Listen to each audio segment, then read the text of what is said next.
तो देखिए सबसे पहले ये आपके सामने जो है एग्जामिनेशन पेपर है ये 2016 का, ठीक है, philosophical and sociological perspective of education. ये जो पेपर है ये CCS यूनिवर्सिटी का है, क्योंकि हमारी पूरी क्लास ही CCS यूनिवर्सिटी पर बेस्ड है, तो इसीलिए मैंने CCS का ही एग्ज़ाम पेपर जो है आपके सामने रखा है। आपका जो एग्ज़ाम पेपर होता है ये मैक्सिमम मार्क्स आपके 80 मार्क्स का होता है। टोटल आपका 100 मार्क्स होते हैं हर एक सब्जेक्ट के, लेकिन रिटर्न एग्ज़ाम जो होता है वो 80 मार्क्स का होता है आपका मेन एग्ज़ाम, क्योंकि 20 मार्क्स का आपका जो इंटरनल ऑलरेडी हो चुका होता है कॉलेज में वो आपका 20 मार्क्स का होता है। एक्सटर्नल मेन एग्ज़ाम जो होता है वो आपके सभी सब्जेक्ट्स का 80 मार्क्स का होगा। 3 आवर्स का आपके पास टोटल टाइमिंग रहेगी। अभी क्योंकि कोरोना को लेकर, कोविड को लेकर लास्ट ईयर तो एग्ज़ाम नहीं हुए थे, इस ईयर किस तरीके से एग्ज़ाम होने वाले हैं और कितना टाइमिंग रहने वाली है, क्योंकि सेकंड ईयर के एग्ज़ाम हुए थे और सेकंड ईयर के एग्ज़ाम में टाइमिंग जो है वो 2 आवर्स की कर दी गई थी और क्वेश्चंस के नंबर भी कम कर दिए गए थे।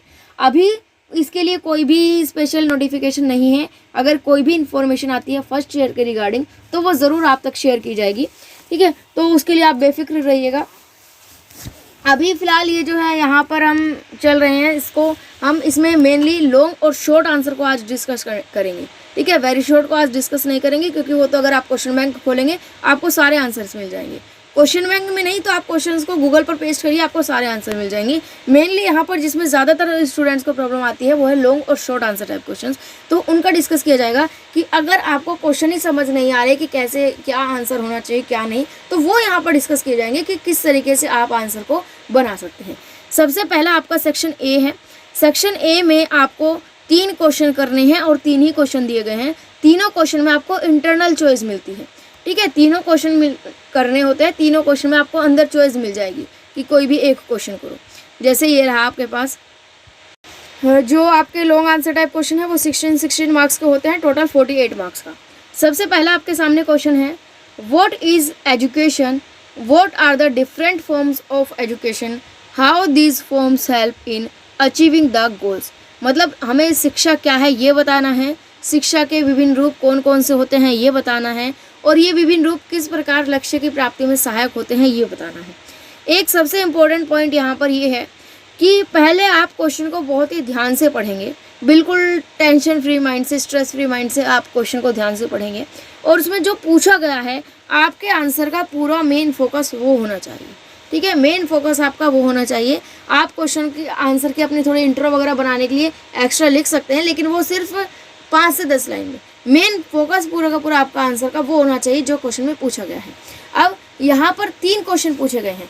सबसे पहले हमें बताना है एजुकेशन क्या होता है, शिक्षा क्या होती है। तो व्हाट इज़ द एजुकेशन, इसके बारे में हम पूरी अच्छी तरीके से एक्सप्लेन कर देंगे। हम ऑलरेडी पढ़ चुके हैं क्लासेस में कि शिक्षा क्या होती है, ठीक है। शिक्षा का शाब्दिक अर्थ कहाँ से लिया गया है, एजुकेशन का मतलब क्या होता है, उसका प्रॉपर वर्ड का मतलब क्या होता है, वो हम ऑलरेडी पढ़ चुके हैं, वो हमने डिफाइन कर दिया अच्छी तरीके से। लगभग आपका 1 पेज इसमें भर जाएगा, 1 से 1.5 पेज आपका इसमें फिल हो जाएगा, ठीक है। उसके बाद आप नेक्स्ट चलेंगे, what are the different forms of education, मतलब एजुकेशन की अलग अलग फॉर्म्स कौन कौन सी होती है। बताइए कोई मेंबर, कौन कौन सी डिफरेंट फॉर्म्स होती हैं। फॉर्मल, इनफॉर्मल और नॉन फॉर्मल। बिल्कुल, हाँ बताइए। औपचारिक, हाँ बिल्कुल, औपचारिक, अनौपचारिक और निरौपचारिक। हाँ ठीक है। तो यहाँ पर आपको पता है 3 डिफरेंट फॉर्म्स हैं, फॉर्मल, इनफॉर्मल, नॉन फॉर्मल। तो उनको बताने के लिए आप क्या करेंगे, सिंपल सा सबसे अच्छा तरीका ये है कि आप तीनों को सबसे पहले तो चार्ट में मेंशन कर दीजिए। डिफरेंट फॉर्म्स ऑफ एजुकेशन आप हेडिंग डालेंगे, हेडिंग जो होगी क्योंकि मेन क्वेश्चन में पूछा गया है तो इसीलिए पूरे पेज की लाइन के सेंटर में आप हेडिंग डालिएगा। जैसे यहाँ पर आपने हेडिंग डाल the different forms of education, अब इसके नीचे यहाँ पर आप जो है डिफरेंट फॉर्म्स ऑफ एजुकेशन को मेंशन कर देंगे, तीनों टाइप्स को चार्ट बनाकर। चार्ट आप चाहे तो इस तरीके से बना सकते हैं, आपका जो आंसर है वो अफेक्टिव बन जाएगा। यहाँ पर आपने तीनों नाम जो है मेंशन कर दिए। अब आप एक टेबल बनाएंगे और टेबल में 3 कॉलम्स टोटल बनाएंगे और तीनों कॉलम्स में पहले फॉर्मल, फिर इनफॉर्मल और फिर नॉन फॉर्मल, तीनों जो आपकी एजुकेशन की फॉर्म्स है, तीनों फॉर्म्स को अच्छी तरीके से आप जो हैं एक्सप्लेन कर देंगे यहाँ पर। एक्सप्लेन का मतलब जैसे आप नोट्स में क्लासेस में देखा था, नोट्स में कराया था वहाँ पर, तो वही सब चीज़ आपको करनी है। इनकी डेफिनेशन देनी है, इनकी और कुछ एक्स्ट्रा पॉइंट्स जो कैरेक्टरिस्टिक्स वगैरह होती है वो देनी है। उसके बाद एग्जाम्पल्स वगैरह आप बता देंगे, और जितना एक्सप्लेन करना आप चाहते हैं उतना एक्सप्लेन आप कर देंगे। तो 1.5 पेज आपका एजुकेशन से रिलेटेड था, ठीक है, और 1 पेज लगभग 1 से 1.5 पेज, क्योंकि आप चार्ट भी बना रहे हैं तो 1 से 1.5 पेज जो है आपका इसका हो जाएगा। तो 3 पेज यहाँ तक आपके फिल हो जाएंगे। कोई अगर ज़्यादा, बहुत ही ज़्यादा जो है छोटा छोटा लिखता है तो उसके मान लीजिए 3 नहीं तो 2.5 पेज हो जाएंगे, तो उसमें कोई दिक्कत नहीं है। उसके बाद नेक्स्ट क्वेश्चन पर चलते हैं। नेक्स्ट क्वेश्चन आपका है वो how these forms help in achieving the goals. Goals कौन से होते हैं? जो आपके एजुकेशन के गोल्स होते हैं। आप सब जानते हैं एजुकेशन के गोल कौन कौन से होते हैं, मतलब शिक्षा का क्या उद्देश्य होता है? व्यक्ति का शारीरिक विकास करना, भौतिक विकास करना, मानसिक विकास करना, मतलब फिजिकल डेवलपमेंट, मेंटल डेवलपमेंट, ये सारे के सारे ऑलराउंड डेवलपमेंट जो है ये एजुकेशन का ऑब्जेक्टिव माने जाते हैं। तो इनको हेल्प करने में आपकी ये एजुकेशन जो है फॉर्मल, इनफॉर्मल, नॉन फॉर्मल किस तरीके से हेल्प करती है। तब आप क्या करेंगे, आप हेडिंग डालेंगे फॉर्मल एजुकेशन। उसके अंदर आप जो सोचते हैं कि फॉर्मल एजुकेशन आपके इन गोल्स को प्राप्त करने में किस तरीके से हेल्प करती है वो आप लिखेंगे कि फॉर्मल एजुकेशन के थ्रू जो है बच्चा चीज़ों के बारे में जान पाता है। स्कूल्स में जो हैं स्पोर्ट्स वगैरह होते हैं, गेम्स होते हैं, और फिजिकल डेवलपमेंट को करने के लिए अलग अलग एक्सरसाइज वगैरह का करिकुलम में ऐड किया जाता है, एक्टिविटीज़ को शामिल किया जाता है, जिससे बच्चा जो है फिजिकली फिट हो सकता है, फिजिकल डेवलपमेंट बच्चे का अच्छा हो सकता है। और बाकी के डेवलपमेंट जो होते हैं, मेंटल डेवलपमेंट और एक्स्ट्रा करिकुलर एक्टिविटीज़, वो सारी की सारी आप उसमें पॉइंट में लिख देंगे। उसके बाद आप इनफॉर्मल एजुकेशन लिखेंगे। इनफॉर्मल एजुकेशन को किस तरीके से गोल प्राप्त करने में हेल्प मिलती है, थोड़ा बताइए इसके बारे में आप, कोई भी मेंबर्स, क्या क्या पॉइंट्स आप इसमें लिख सकते हैं। सिर्फ मेन बातें बता दीजिए, उसके बाद डिटेल में एक्सप्लेन करना आप अच्छी तरीके से जानते हैं। मेन बातें बता दीजिए। मैम इनफॉर्मल का जो करिकुलम होता है वो फिक्स नहीं होता है। हाँ, और उसमें फिक्स, उसका करिकुलम फिक्स नहीं होता, वो कंटिन्यूअस प्रोसेस भी नहीं होता है। नहीं, इनफॉर्मल कंटिन्यूअस प्रोसेस होता है, फॉर्मल कंटिन्यूअस प्रोसेस नहीं होता है। मैम फॉर्मल एजुकेशन जो हमारी स्टार्ट होती है बेसिकली वो स्कूल से हो जाती है। उसका एक फिक्स करिकुलम होता है, रेगुलर क्लासेस होती है, उसमें जो टाइम पीरियड होता है वो भी उसका एक सेट किया जाता है, सब्जेक्ट भी उसमें ओरिएंटेड होते हैं, और वो क्लासरूम में ही पढ़ाई जाती है बेसिकली। ये तो हमारी फॉर्मल एजुकेशन हो गई। और जो हमारी इनफॉर्मल एजुकेशन है उसमें वो हमारी बेसिकली स्कूल्स वगैरह में कहीं ऐसे नहीं है कि वो स्कूल्स में प्रोवाइड होगी, वो कहीं भी प्रोवाइड हो सकती है। उसका कोई फिक्स टाइम पीरियड नहीं होता, उसकी कोई रेगुलर क्लासेस नहीं होती, उसमें कोई एग्जाम वगैरह नहीं लिए जाते बच्चों के, ना कोई एज लिमिट होती। वो हम मतलब कहते हैं ऑरली, जैसे हमारे ग्रैंड पेरेंट्स वगैरह हम उन्हें ऑरली कुछ भी बताते हैं, वो सारी हमारी नॉन फॉर्मल में एजुकेशन में आ जाती है। और जो हमारी इनफॉर्मल एजुकेशन है वो स्टार्ट हो जाती है हमारी टिल बर्थ से, जो हम मतलब अपनी फैमिली वगैरह से सीखते हैं। वो पूरी फ्लेक्सिबल होती है एक तरीके से कि हम उसे मतलब और भी ज्यादा चेंज भी कर सकते हैं, नहीं भी। और वो फर्स्टली हमारी जो मदर होती है वो हम वहीं से स्टार्ट करते हैं, मतलब वही हमें टीच करती है, और उसका कोई मतलब फिक्स टाइम नहीं होता, और ये बहुत लंबा प्रोसेस, मतलब बहुत लंबा प्रोसेस है। ये तो आप इनफॉर्मल नॉन फॉर्मल के बारे में बता रहे हैं कि ये होती क्या है, वो तो आपने ऑलरेडी बता दिया, जो टेबल बनाई उसमें बता दिया वो सब चीज़ें तो आपने। यहाँ पर तो क्वेश्चन ये है कि ये जो एजुकेशन है अलग अलग तरीके की, फॉर्मल, इनफॉर्मल, नॉन फॉर्मल, ये आपको आपके उद्देश्य को प्राप्ति में किस तरीके से सहायक होती है। जैसे आपकी जो हमारी पर्सनैलिटी को डेवलप करती है ये। हाँ, बिल्कुल बिल्कुल बिल्कुल, बहुत बढ़िया आपने पॉइंट बताया। और बताइए मैम, ये कंटिन्यूअस प्रोसेस है प्राप्ति करने में और पर्सनैलिटी को डेवलप करती है। हाँ, जन्म से लेके मृत्यु तक हमारे साथ रहती है। मैम राष्ट्रीय लक्ष्य की प्राप्ति में सहायक, आर्थिक उन्नति के लिए सहायक, और मैम जरूरी थोड़ी है कि हम इसमें मतलब अलग अलग पॉइंट्स बना के लिखें। नहीं, ज़रूरी नहीं है, लेकिन जब पॉइंट्स बनाकर आप लिखते हैं ना तो आप कम शब्दों में आप आंसर, पेज जो है वो ज़्यादा भरता है, आपके शब्द कम होते हैं, और दूसरी बात आपकी लाइन जो आंसर होता है वो अफेक्टिव बनता है। मैम फैमिली में रह के ही बच्चा अपनी संस्कृति के संरक्षण के बारे में सोचता है, जैसे वो अपने पेरेंट्स वगैरह को देखता है तो उसी तरीके से ही वो मतलब उन चीजों को आगे ले जाएगा। जैसे वो अपनी फैमिली में देखता आ रहा है, उन कस्टम्स को, जो भी चीजें उसके परिवार में होती आ रही हैं, ये सब कुछ मैम अपने समाज और वातावरण से ही सीखता है बच्चा। जी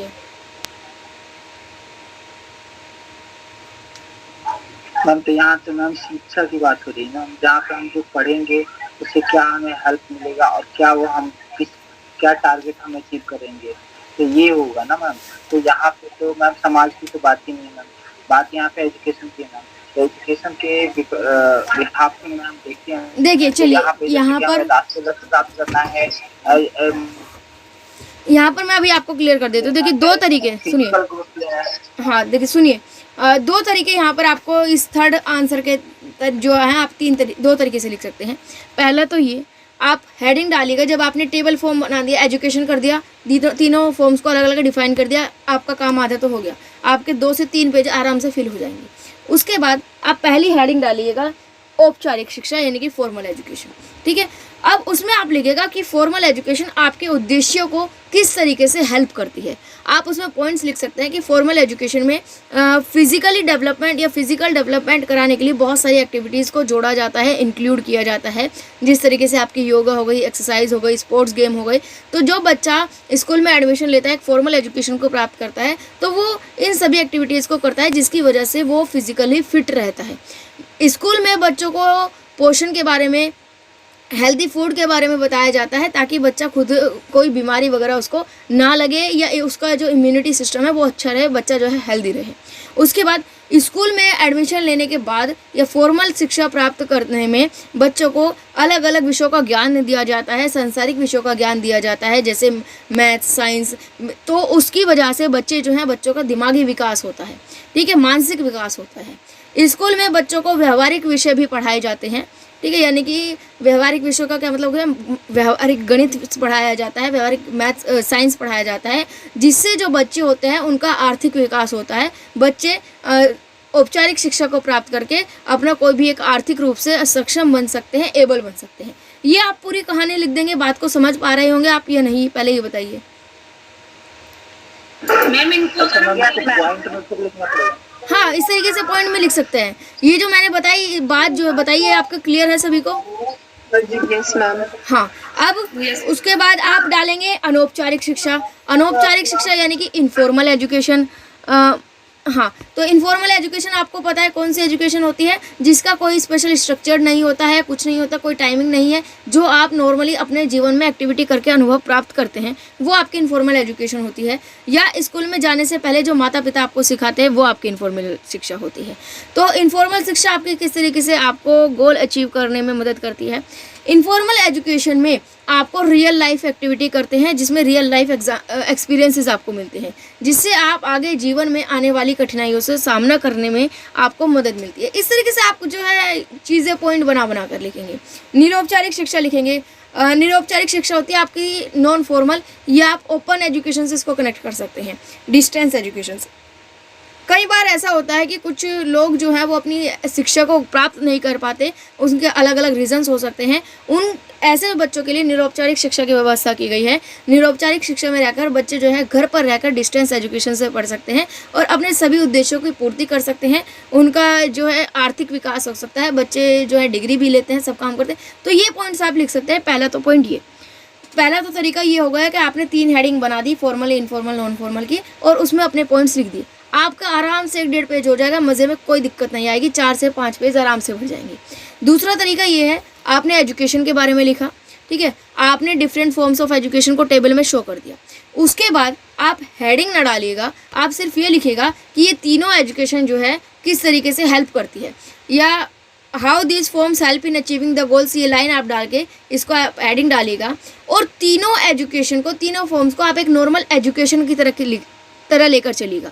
अलग अलग डिफाइन मत कीजिए, फॉर्मल, इनफॉर्मल, नॉन फॉर्मल, उसमें कंफ्यूज मत होइए। नॉर्मली आप बताइए कि शिक्षा जो है हमारे शारीरिक विकास में किस तरीके से मदद करती है, हमारे जो है मानसिक विकास में किस तरीके से मदद करती है। उसमें आपको अलग अलग फॉर्मल, इनफॉर्मल, नॉन फॉर्मल को कैटेगराइज करने की ज़रूरत नहीं है, तीनों को एक साथ लेकर चल सकते हैं। कि जैसे अभी आप ही मेंबर्स में से किसी ने बताया कि शिक्षा के द्वारा हम अपना आर्थिक विकास कर सकते हैं, शिक्षा से हमें कई चीज़ों का ज्ञान होता है, तो वो सारे पॉइंट जो हैं आप बनाकर लिख सकते हैं।